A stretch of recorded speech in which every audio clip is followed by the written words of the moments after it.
Angel Rebo, known as the CEO Confidant, is an influencer, international TV host, public speaker, CEO consultant, board member, and philanthropist. I was always doing the same thing. So I was always helping my employers to develop their businesses.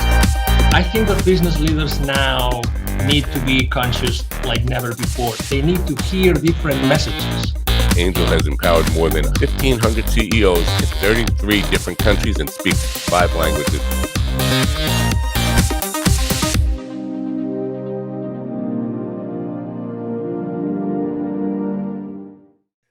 Hello, everybody. This is Angel Rebo, the CEO Confidant, and also in Latin America known as the co-founder and president of the Wisdom for Kids Foundation. We are here again today with Neville Joffe, who is the author of this incredible book called The Baker's Dozen Rules of Highly Successful Business Operators. Neville Joffe, also known as one of the most relevant executive educators in the Americas today. How are you doing, Neville? Wonderful, Angel. Thank you. Good to see you. Good to see you. So, we're going to talk about, chapter 8 of your most recent book, which is actually the title of chapter 8 is Finding Hidden Pockets of Profit.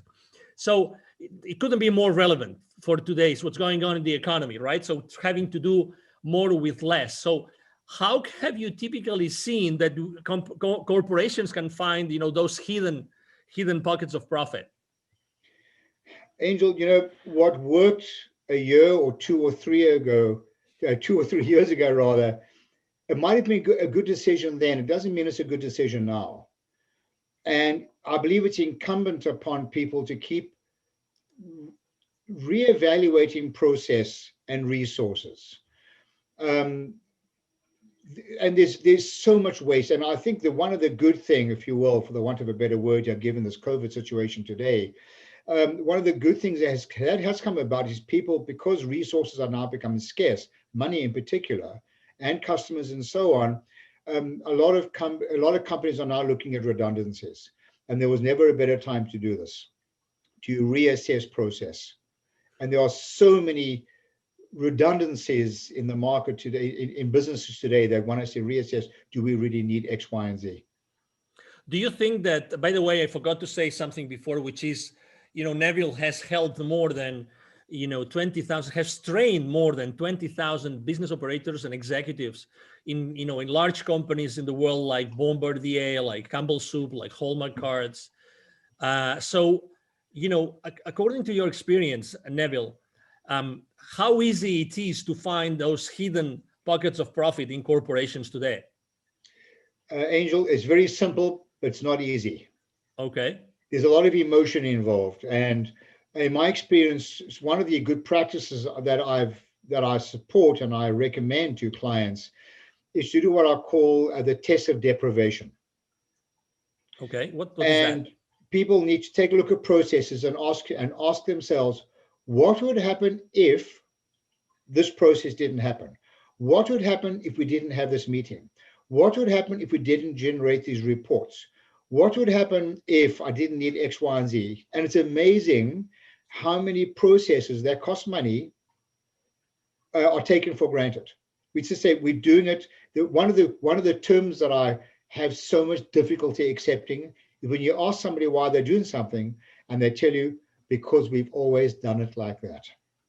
Wow, very common. And these are poisonous words in my mind, because it's demonstrating that people are just accepting status quo. So, for example, I'm going to talk about hidden pockets of profit.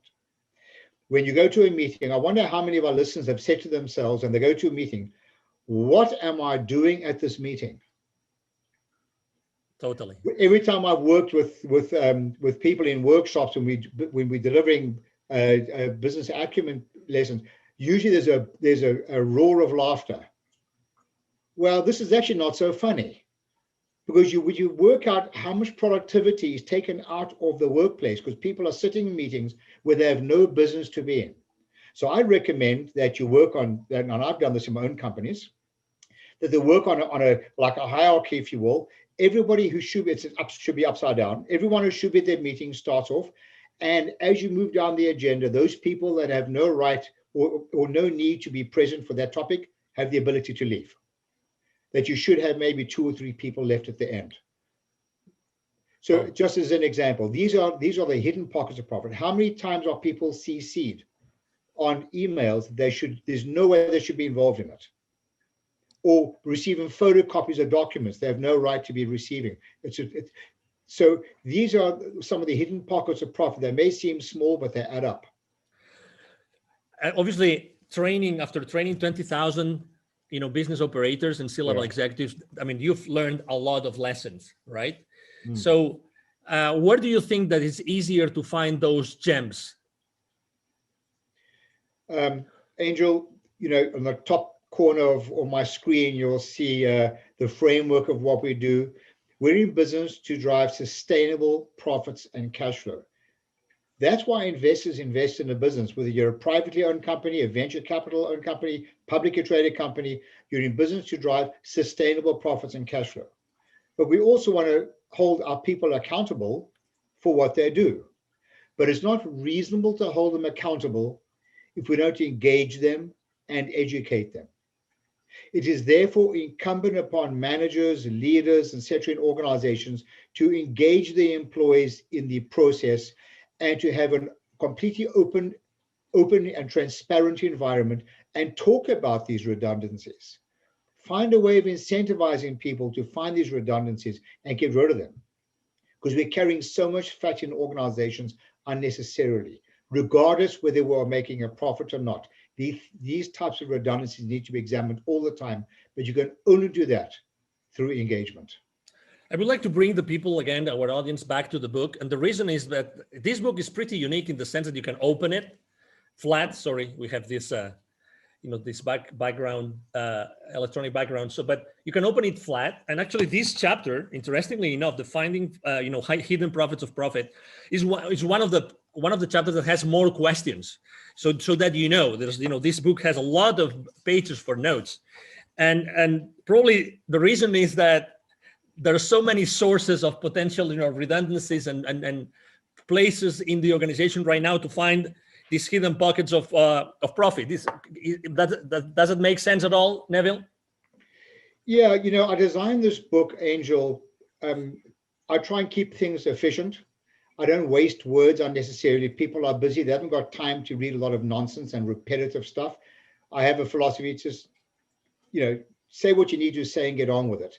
So the book is made up of an introductory part, which just creates context to the topic, such as don't do the wrong thing more efficiently, don't evaluate numbers in isolation, the word so what, just do as you say you're going to do. There's context.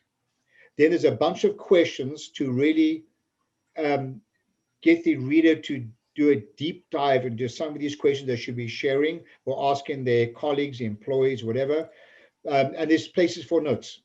And the whole idea here is not about the answers, it's about the questions people should be asking. Exactly.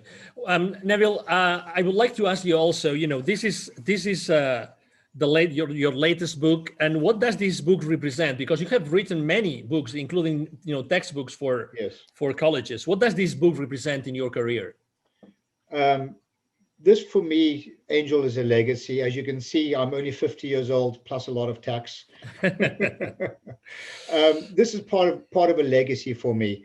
Over the years, people are like, I have an old-fashioned humor, and people often say to me, Neville, you really need to write down some of your Nevilisms, as they've called them, some of these expressions. So I decided, after being in business for more than 40 years, and 25 of which has been in education, I decided to write down these Nevilisms and in the form of a book to bring value to others. I wrote this book to be read, and I want people to read it because I have a strong belief, a passionate belief, that not all, but there's a lot of golden nuggets in here that will literally change the economic lives of the readers.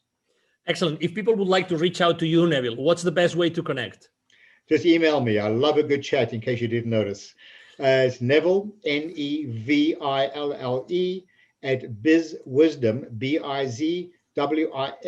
bizwisdom.com. Excellent. Well, thank you for being with us today, Neville. It's been a pleasure.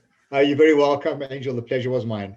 Thank you again, and thank you everybody watching us today. Thank you for being here with us at the CEO Confident TV. It's been a pleasure to have you. I'm sure that you have enjoyed this conversation as much as we have. Hope to see you soon in our next show. Thank you very much. Bye-bye. Thanks. Bye now. Thank you so much for watching our show today. The entire team of the CEO Confident appreciate your time and attention. If you think that you are a good fit for the CEO Confident TV, please connect with us on LinkedIn. We hope that you enjoyed today's show as much as we did. See you soon. Angel Ribo, the CEO Confident. Email address angel@angelribo.com. Don't forget to follow me on LinkedIn. Thank you.